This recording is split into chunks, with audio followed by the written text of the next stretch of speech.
Welcome to the Ask Me Physics channel, class 9, chapter number 3 dynamics के chapter से solve examples की ये पांचवी और आखिरी वीडियो है जिसमें हम न्यूमेरिकल्स को सॉल्व करते हैं। जो चैप्टर के एग्जांपल्स होते हैं उनको और असाइनमेंट्स को सॉल्व करेंगे। अभी 3.8 में हमें दिया गया है कि एक एलिवेटर है, एक लिफ्ट होता है, ठीक है, और उसके साथ जो है एक काउंटर वेट होता है जो इसको ऊपर नीचे लाता है, और ये काउंटर वेट जो है ये 1200 kg के बराबर होता है।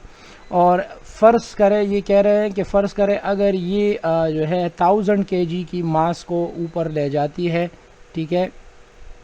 अगर हम यहाँ इसको M2 का नाम दें और यहाँ इसको M1 का नाम दें, तो ये 1000 kg का जो लोड है ये ऊपर उठा सकता है। तो फिर कह रहे हैं कि इसमें जो वायर यूज़ हुए हैं, जो स्ट्रिंग यूज़ हुए हैं, उसकी जो टेंशन है उसको भी आपने फाइंड करना है, और आपने इसमें जो एक्सेलरेशन प्रोड्यूस होगी वो भी आपने फाइंड करनी है। और जी की जो वैल्यू है वो 9.8 मीटर पर सेकंड स्क्वायर जो कि कांस्टेंट होती है।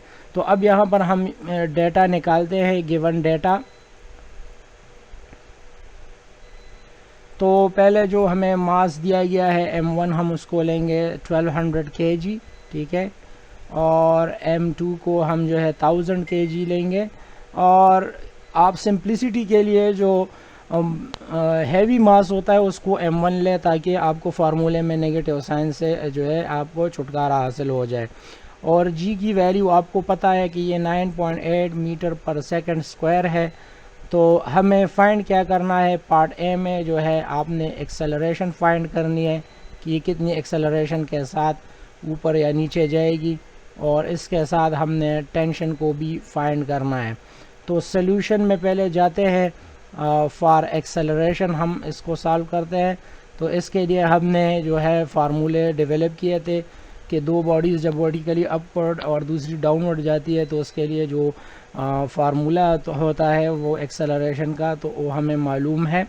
तो आपको पता होना चाहिए M1 minus M2 divided by M1 plus M2 और मल्टीप्लाई इनटू जी।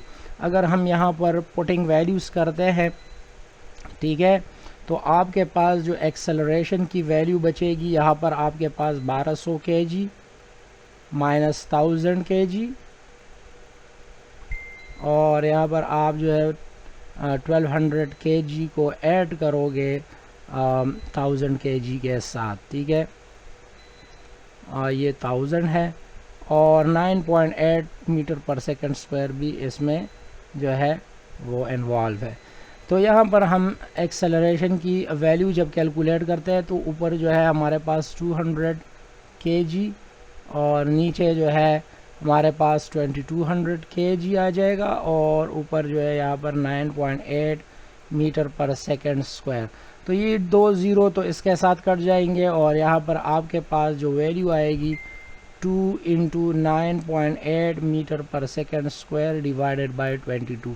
जस्ट कैलकुलेटर के हिसाब से अगर आप इसको देखते हैं, कैलकुलेटर के थ्रू आप जब कैलकुलेट करोगे तो आपके पास यहाँ जो वैल्यू आएगी वो आएगी 0.89, और केजी भी यहाँ पर कट चुकी है, ठीक है, मीटर पर सेकंड स्क्वायर जो कि यूनिट है एक्सेलरेशन की। तो इतनी एक्सेलरेशन के साथ ये 1000 लोड को उठाएगी, इसकी एक्सेलरेशन इतनी होगी, ठीक है।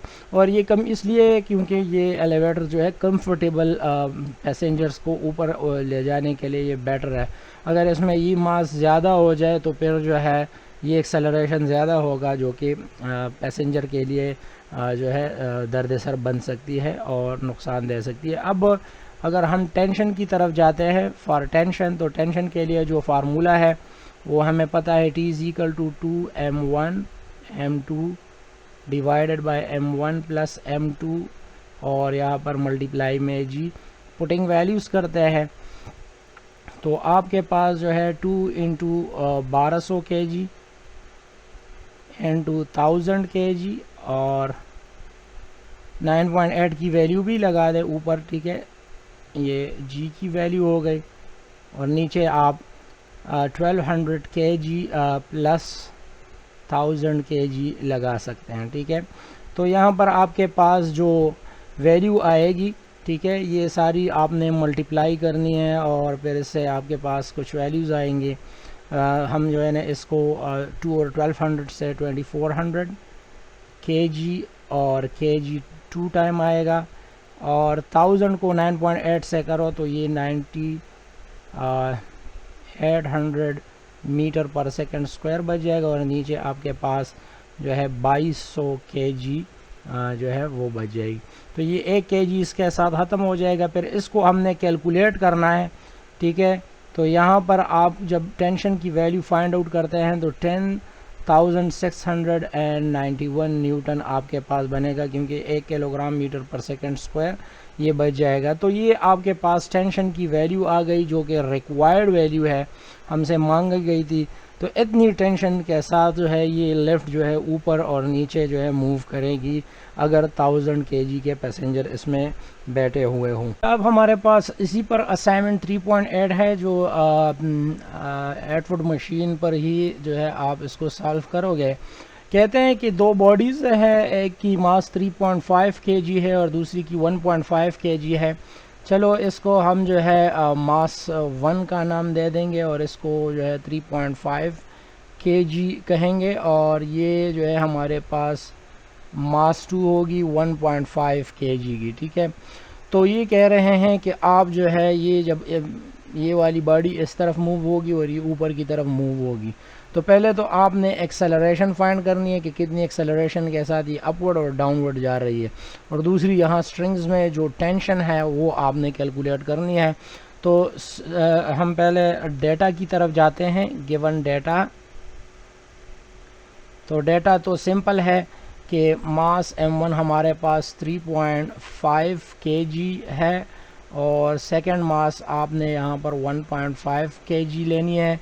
g की वैल्यू आपके पास 9.8 मीटर पर सेकंड स्क्वायर है, और इसके साथ आपने जो एक्सेलरेशन की वैल्यू फाइंड करनी है पार्ट ए में, और पार्ट बी में आपने यहाँ पर टेंशन की वैल्यू जो है आपने फाइंड करनी है।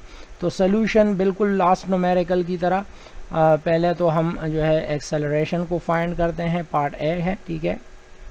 तो हमें पता है as we know that acceleration की जो वैल्यू आप निकालते हैं वो m1 minus m2 m1 plus m2 आप डालते हैं और साथ में g की वैल्यू भी लगाते हैं।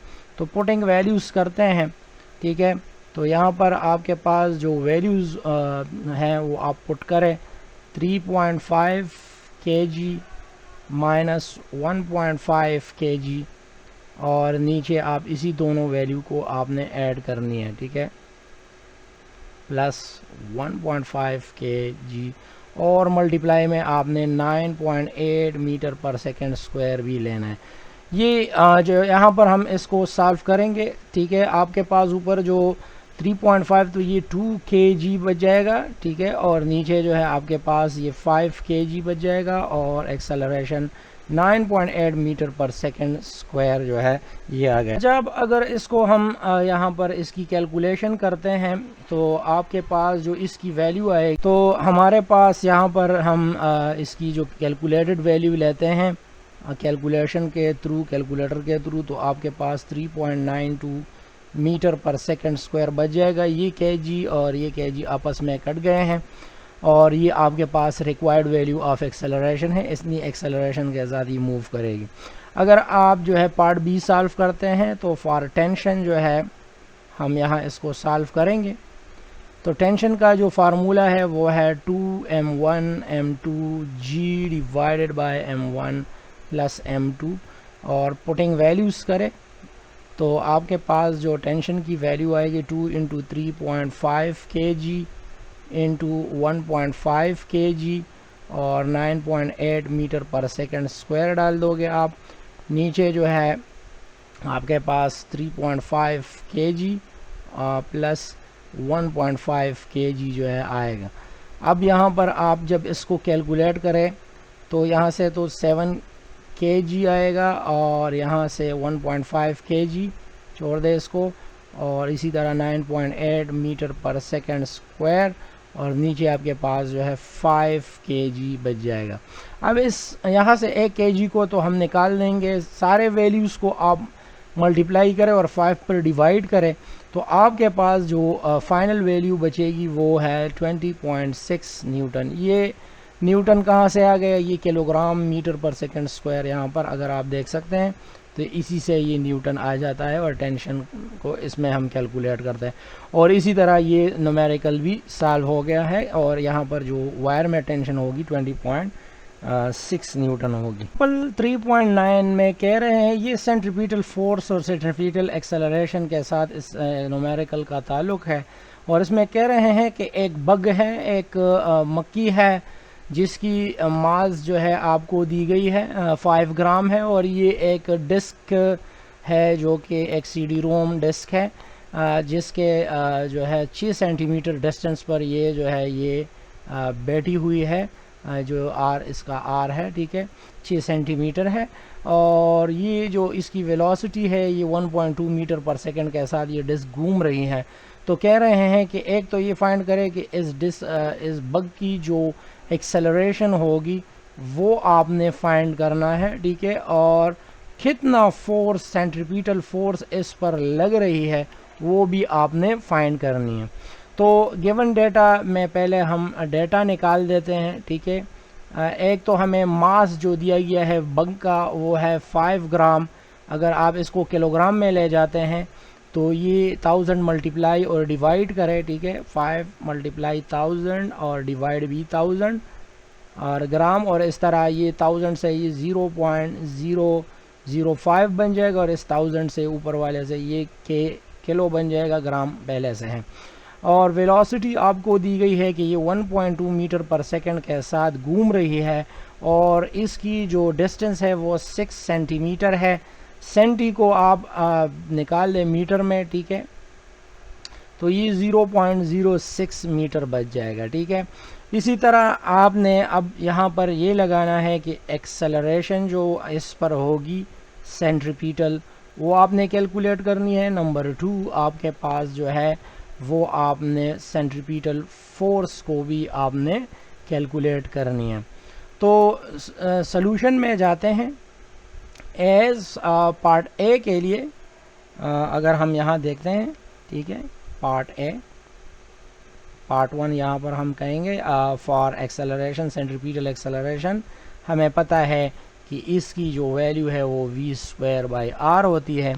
तो पुटिंग वैल्यूज़ करें, ठीक है, तो पुटिंग वैल्यूज़ के बाद आपके पास v की जो वैल्यू है वो 1.2 मीटर पर सेकंड का स्क्वायर आएगा और आपके पास 6 सेंटीमीटर से जो है 0.6 मीटर आया था।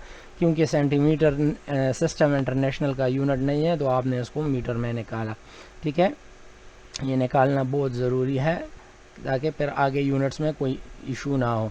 तो 1.2 को आप 2 मरतबा ले सकते हैं मीटर पर सेकंड और मल्टीप्लाई 1.2 मीटर पर सेकंड क्योंकि स्क्वायर है और नीचे आपके पास 0.06 मीटर है।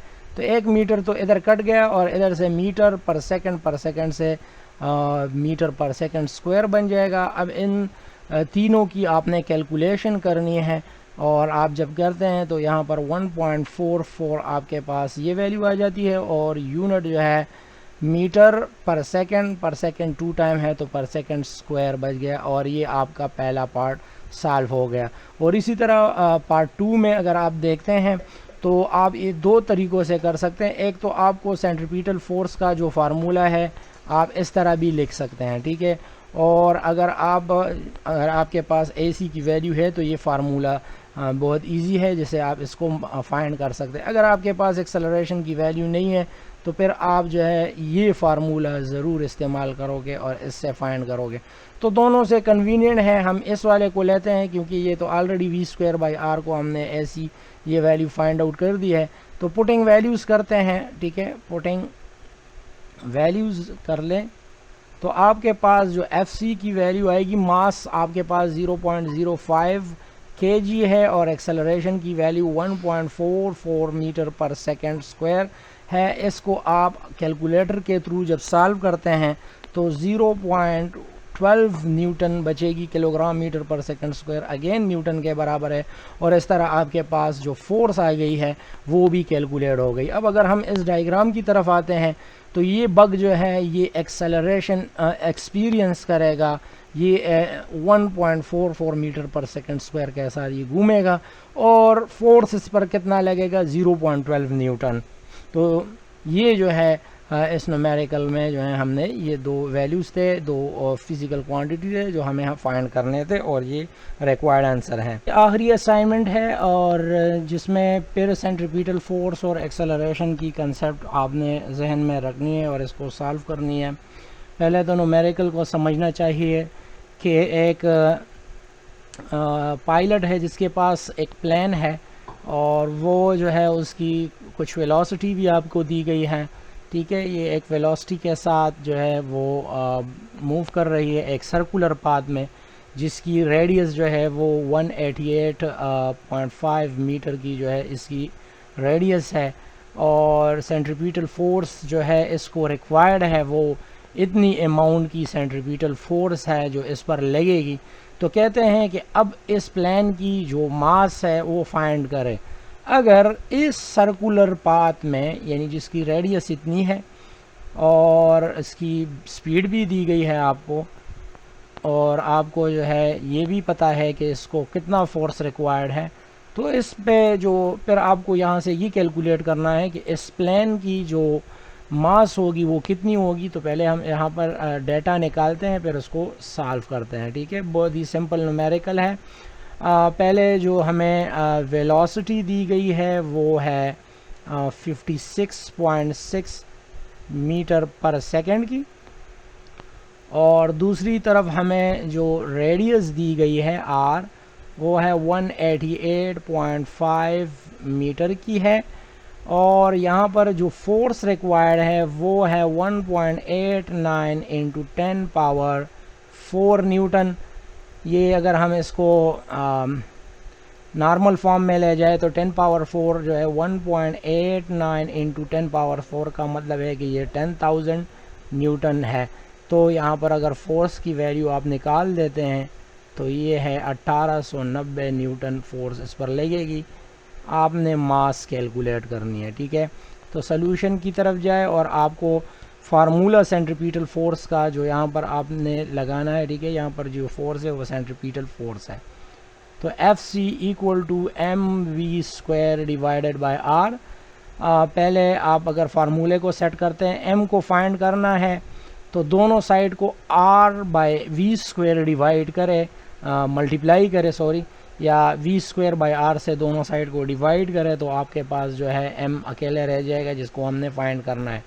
या इस r को क्रॉस मल्टीप्लाई करते हैं, ठीक है, तो ये v² इसके रेसिप्रोकल में आ जाएगा और ये r जो है ये ऊपर मल्टीप्लाई में इसके जो है वो आ जाएगा। तो आप जब दोनों साइड को मल्टीप्लाई करते हैं Fc तो इसका रेसिप्रोकल लें, यानी v² बाय r का जो है r/v² है, ठीक है। और इसी तरह इस साइड पर भी आपने वही अमल करना है, r डिवाइडेड बाय v²। तो v² के साथ और r के साथ कट जाएगा और m की वैल्यू आपके पास आएगी Fc multiply r divided by v²। Putting values करें तो Fc की वैल्यू है 1890 न्यूटन। अच्छा, यहाँ पर न्यूटन की जगह अगर हम किलोग्राम मीटर पर सेकंड स्क्वायर डाल दें तो बेटर होगा, क्योंकि आगे इसने कट भी होना है। और r की जो वैल्यू है वो है 188.5 मीटर, और नीचे जो आपके पास v की वैल्यू है 56.6 मीटर पर सेकंड, बट याद रखें यहाँ पर स्क्वायर इन्वॉल्व है, ठीक है। तो ये हमारे पास मास है, याद रखें ये मास यहाँ पर काटनी नहीं है, ये मास सिंबल है, ये m सिंबल है मास की और ये मीटर है, ठीक है। तो इसको आप क्रॉस नहीं कर सकते। तो अब यहाँ पर अगर हम इसको सिंपल बना देते हैं 1890 और kg मीटर पर सेकंड स्क्वायर मल्टीप्लाई 188.5 मीटर, नीचे आपने स्क्वायर को जब निकाला तो 56.6 और 56.6 को 2 मरतबा मल्टीप्लाई करके मीटर पर सेकंड को भी आपने 2 बार लिखना है, ठीक है। तो यहाँ पर ये बात क्लियर होनी चाहिए कि ये एक मास तो यहाँ कट गया, ये एक मास यहाँ पर कट गया, पर सेकंड जो है पर सेकंड 2 टाइम्स है तो वो भी इसके साथ कट जाएगा और आपके पास मास के लिए प्योरली केजी बच जाएगा। अच्छा, अब अगर हम यहाँ पर इसको कैलकुलेटर के थ्रू समझते हैं तो आपके पास जो मास की वैल्यू यहाँ से आएगी वो आएगी 112.1 kg, जो कि प्लेन की मास होगी। यानी इतनी प्लेन की मास होगी तभी इतने फोर्स के साथ इतनी स्पीड में और जो गिवन डाटा है उसके हिसाब से ये उस सर्कल में घूमेगी। और इसी तरह हमारे जो असाइनमेंट्स और एग्जाम्पल हैं वो ख़त्म हो गए हैं। फिर भी अगर कोई क्वेश्चन है तो पूछ सकते हैं आप कमेंट बॉक्स में। वीडियो को लाइक ज़रूर करें, चैनल को सब्सक्राइब भी करें। अल्लाह हाफ़िज़।